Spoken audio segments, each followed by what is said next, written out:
Nah ini hadis yang sahih, benar-benar ucapan Nabi. Kalau diragukan berarti meragukan Nabi Muhammad SAW. Min asbabil irtidad, termasuk salah satu sebab seseorang itu murtad tanpa disadari. Pokoknya kalau udah yang ngomong Allah, yang ngomong Nabi SAW, akal kita singkirkan. Yang dipakai adalah iman. Kami benarkan dan kami iman. Bersabda Nabi Muhammad SAW, wa man kana fi hajati akhih, kana Allahu fi hajatih. Singkat, padat, tapi ini penuh dengan ilmu yang manfaat. Wa man kana fi hajati akhih, seseorang yang dia itu dalam kondisi ngurusin, ya dalam kondisi ngurusi, berupaya membereskan hajat saudaranya, maka kana Allahu fi hajatih, Allah yang bereskan hajatnya. Dah ini saya akan bahas 3 menit, kelar beres insya Allah. Ya setelah itu kita baca tanya jawabnya. Sehingga nanti sebelum azan masih ada waktu 5 menit untuk zikir dan persiapan insya Allah. Cukup jelas haditsnya? Apa? Siapa yang berusaha mewujudkan hajat orang lain, maka Allah bereskan hajatnya. Saya mau nanya, kalau kita bereskan hajat kita sama Allah yang bereskan hajat kita, mana yang beres? Ya Allah yang bereskan, pasti beres. Kalau kita berusaha bereskan hajat kita, enggak beres. Tapi kalau udah kata Nabi SAW, Allah yang bereskan, man kana fi hajati akhih, kana Allah fi hajatih. Siapa yang dalam rangka bereskan hajat saudaranya, Allah bereskan hajatnya. Kalau udah Allah yang bereskan, maka jangan nanya caranya. Tuh ada satu ilmu, kalau pengen hajatmu kabul, bereskan hajat orang lain. Dah, enggak usah ngurus hajatmu. Loh gimana ini? Contoh, temanmu punya hajat beli motor. Sementara kamu pengen punya motor, belum punya. Temanmu pengen beli motor. Dia punya duit, tapi belum cukup untuk beli motor. Sementara kamu belum punya duit, pengen punya motor. Masalahnya lebih besar mana nih? Temanmu kan udah punya duit, mau beli motor, uangnya belum cukup. Kamu nggak punya duit, pengen beli motor. Yang lebih gila yang mana? Yang nggak punya duit, pengen beli motor. Tapi tahu dia rahasianya ini, siapa wujudkan hajat saudaranya, Allah akan bereskan hajatnya. Mulai nawaitu Allahumma motor. Saya pengen punya motor ya Allah. Nah, tanya temannya tadi, duitmu berapa? 15 juta. Motor yang kamu beli harganya berapa? 18 juta. Wes tenang, beres. Gimana caranya? Mulai kamu ngomong sama teman-teman kenalan kamu, saudara-saudaramu. Ini teman saya baik, dia ini guru ngaji, mau beli motor, kurang 2 juta. Kamu mau ikut andil berapa? Udah nanti langsung aja ke orangnya. Nanti kalau lewat saya dikira koruptor saya. Langsung aja ke orangnya. Rupanya kamu ngomong sama satu orang, ya satu orang, beres. Orang tadi bayarkan dari itu 2 juta. Langsung temanmu kamu ajak, ayo ke toko motor, beli motor. Temanmu senang. Gak usah kamu pikir, pasti kamu akan dapat motor. Caranya bagaimana? Jangan nanya cara. Kenapa? Karena kalau udah Allah yang bereskan, gak mungkin Allah kasih tahu caranya ke kamu. Wa may yattaqillaha yaj'al lahu makhrajan wa yarzuqhu min haitsu la yahtasib. Caranya Allah begitu, la yahtasib, tidak ada yang bisa memperhitungkan bagaimana caranya itu nyampe ke kamu, enggak ada yang bisa.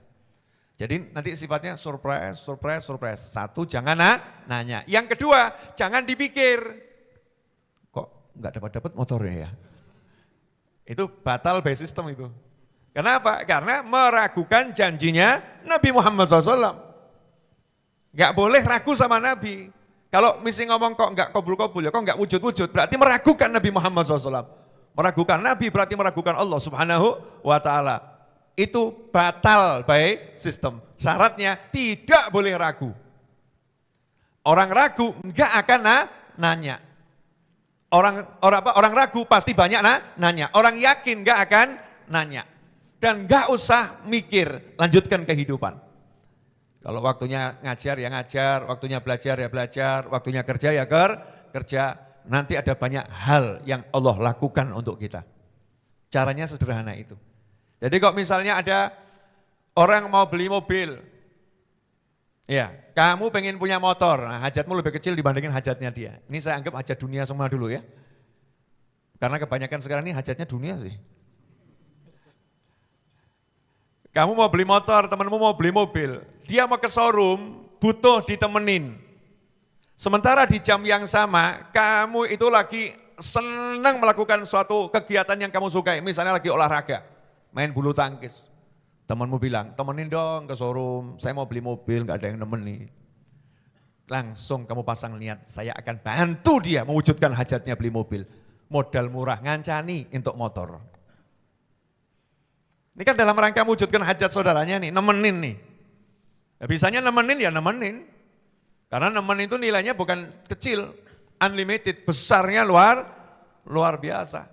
Nah karena kita niatnya wujudkan hajat saudara kita, maka Allah wujudkan hajatnya. Nah inilah rahasianya kenapa para ulama itu kok hajatnya gampang kabul. Karena tahu rahasia ini. Jadi para ulama yang punya ilmu itu, hajatnya kok mudah terwujud, kenapa? Karena hidupnya hobi mewujudkan hajat orang lain. Hajat orang lain itu banyak macam-macam. Wah, ada yang hajatnya itu sederhana, cuman pengen kopi. Datang ke Majelis Ar-Raudhah cuman pengen ngopi. Buatkan kopi itu nanti pengajian. Kenapa? Ada yang kesini cuman pengen ngopi.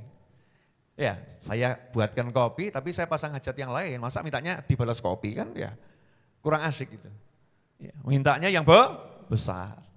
Oh tetangga sana itu misalnya ya kamu ya, kok pengen mangga, lagi ngidam, di rumahmu ada mangga, kirimkan mangga, carikan mangga, kirimkan, wujudkan hajatnya. Nah kita niatnya apa? Hajat-hajat kita juga diwujudkan oleh Allah Subhanahu wa Ta'ala. Jadi sesimpel itu, makanya amalan orang dulu itu sederhana, hobinya mewujudkan hajat orang lain, kadang-kadang gak masuk akal kita. Kakek kita atau nenek kita capek-capek ke pasar cari mangga buat tetangga. Kita ngomong ngapain? Dia punya suami, dia punya kakak, dia punya adik, kakek. Ngapain capek-capek ke pasar cari mangga? Jawabannya, kau tuh tidak tahu. Ya kau tuh tidak tahu. Saya tuh dapat pesan dari almarhum ayah saya. Tidak usah mikir kamu. Bapakmu kalau malam gak pernah tidur, cuman doakan kamu. Wah bejo saya alhamdulillah ya. Plus ayah saya tuh hobinya keliling, wujudkan hajat orang lain. Naik sepeda ontel, ke kampung kemana, wujudkan hajatnya. Orang baru lihat cincinnya, akik itu senang, nih ambil itu. Ya kasihkan, padahal lagi tekor tuh. Baru beli mau cari keuntungan ya, tapi yang mau beli enggak punya duitnya ambil gitu saja. Wujudkan hajat orang lain. Diniati apa? Biar hajat anak turunannya gampang. Ya biar hajat anak turunannya gampang. Nah orang-orang dulu tuh begitu amalnya. Nah kalau kita zaman sekarang enggak punya hajat A, mulai ambil bolpen. Ambil pena, ambil apapun lah, pen digital. Mulai caranya begini, how to-nya begini. How to-nya semua dunia. Ya caranya itu semua dunia. Seharusnya how to-nya, saya punya hajat ini, Nabi bersabda, wujudkan hajat orang lain. Nomor satu, yuk hari ini hajat siapa yang akan kita wujudkan? Poinnya kita pengen ini, kita akan wujudkan hajatnya ini. Dah, sementara yang bisa kita lakukan untuk hajat kita adalah ini. Nah itu keren. Itu nanti urusan kita akan beres dengan sendirinya. Akan banyak ide yang Allah munculkan ke dalam hati kita. Nah inilah caranya orang-orang soleh dan ini termasuk bagian daripada rahasia ilmunya para wali. Kenapa itu kadang orang soleh melakukan hal-hal yang tidak masuk akal demi mewujudkan hajat orang lain. Karena beliau punya hajat yang besar. Bukan hajat dunia, hajat yang besar di sisi Allah Subhanahu wa Ta'ala. Nah kalau kita walaupun hajat dunia kan insya Allah ya untuk akhirat. Hajat dunia yang enggak untuk akhirat kan ya insya Allah enggak untuk maksiat. Artinya ya mubah-mubah saja. Tetap itu suatu hal yang baik. Semoga berkah manfaat. Bagi yang ingin bertanya silakan tulis di tanyahabib.com ya. Saya akan baca pertanyaannya dan jawab beberapa di antaranya.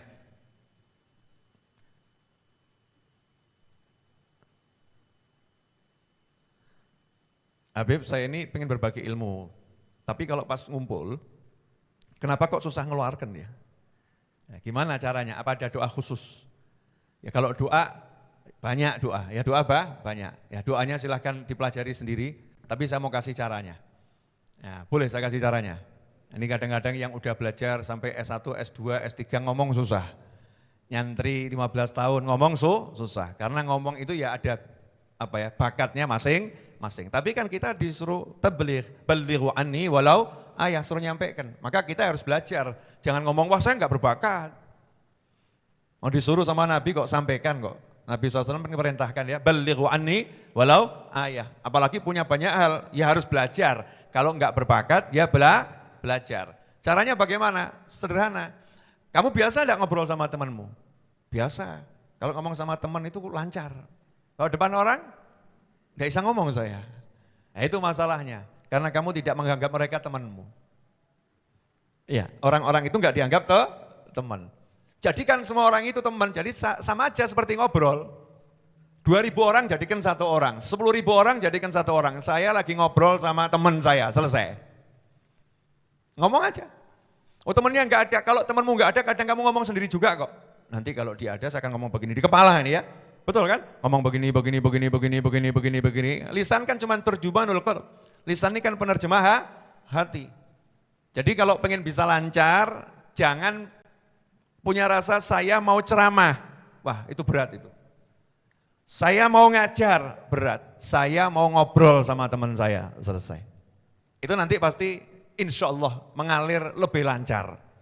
Perjalanan waktu membuat jadi lancar. Semakin lama jadinya nanti ahli. Ya semua butuh latihan. Ya latihannya apa? Ngomong aja sama temannya biasa. 3 orang, 4 orang, 5 orang gitu ya. Nanti lama-lama banyak orang tidak terasa. Semoga ini manfaat untuk tadi yang bertanya. Jazakumullah khairan atas pertanyaannya. Nah, kemudian Syarif Maulana, Bogor Barat. Bib mau tanya amalan biar cepat-cepat keterima kerja Bib. Ya. Terima kasih Bib, maaf Bib minta doanya agar hutang-hutang saya bisa lunas sebelum akhir bulan ini. Amin.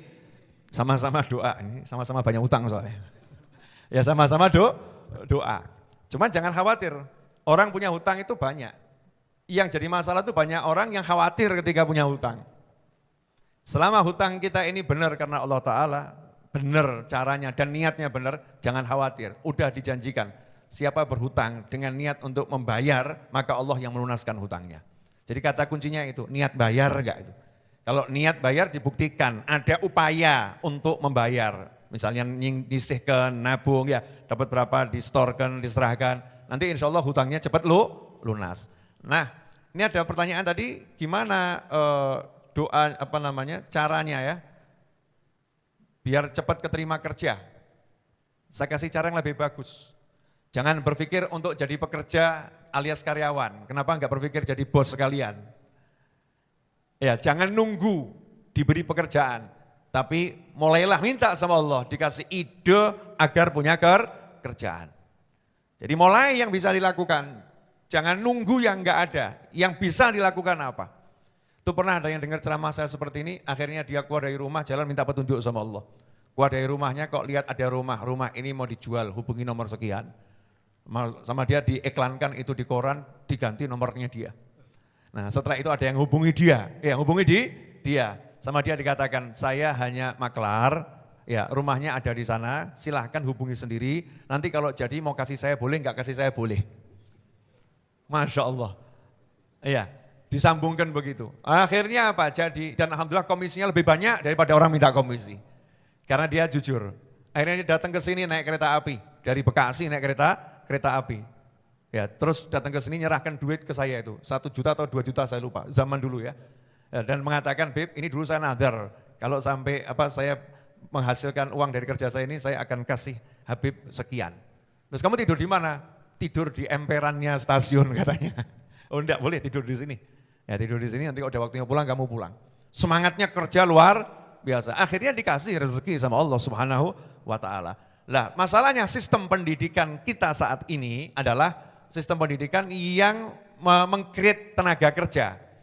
Kita ini diupayakan untuk jadi tenaga kerja secara umum ya. SD, SMP, SMA, jadi karyawan.